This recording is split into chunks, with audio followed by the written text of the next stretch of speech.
আসসালামু আলাইকুম রহমতুল্লাহি ওবরাকাতুহু। সম্মানিত প্রিয় মুসলিম ভাই ও বোনেরা, আর ইসলামী টিভির পক্ষ থেকে সকলকে জানাই আন্তরিক মোবারকবাদ।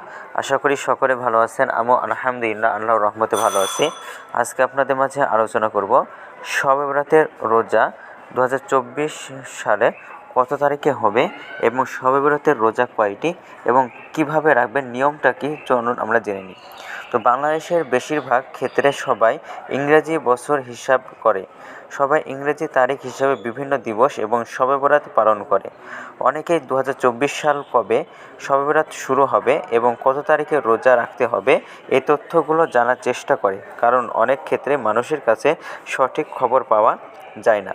তো আপনি যদি শবে বরাতের রোজা রাখতে চান তাহলে আপনাকে 2024 সালের 26শে ফেব্রুয়ারি একটি রোজা রাখতে হবে এবং 3টি রোজা রাখতে চাইলে আপনাকে 24, 26, 25, 26 এই 3 দিন রোজা রাখতে পারবেন। এই রোজার উসিলায় আপনার জীবনের গুনাহ মাফ হতে পারে এবং ভাগ্য পরিবর্তন হতে পারে। তো এখন আলোচনা করব শবে বরাতের রোজা রাখার নিয়ম সম্পর্কে। কিছু মানুষের শবে বরাতের রোজা নিয়ে বিভিন্ন রকম মতভেদ রয়েছে। আসলে রমজান মাসের রোজার মতোই আপনাকে শবে বরাতের রোজা পালন করতে হবে। অনেকে রয়েছে কিভাবে রোজা রাখতে হবে এই নিয়মগুলো জানে না।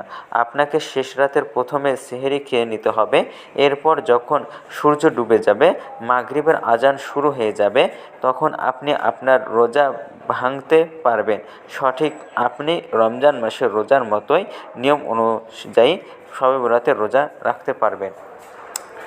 শেষ কথা হলো, প্রত্যেক বছর এই শাবান মাসের মুসলমানদের ভাগ্য পরিবর্তনের জন্য শবে বরাত আসে। এই শবে বরাত উপলক্ষে প্রত্যেক মুসলমান তারা গুনাহ মাফের জন্য আল্লাহর ইবাদত পালন করে এবং নফল নামাজ ও রোজা রাখে। শবে বরাতের কয়টি রোজা রাখতে হবে এই তথ্যগুলো অনেকেই জানে না। ইতিমধ্যেই আমরা এই পোস্টের মাধ্যমে হাদিস অনুসারে তবে শবে বরাতের রোজা কয়টি এ তথ্য উল্লেখ করেছি।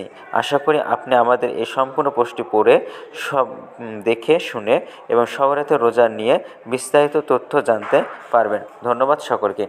তো আজকের ভিডিওটি এ পর্যন্তই ছিল।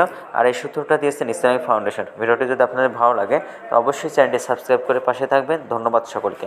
আসসালামু আলাইকুম রহমতুল্লাহি ওয়া বারাকাতুহু।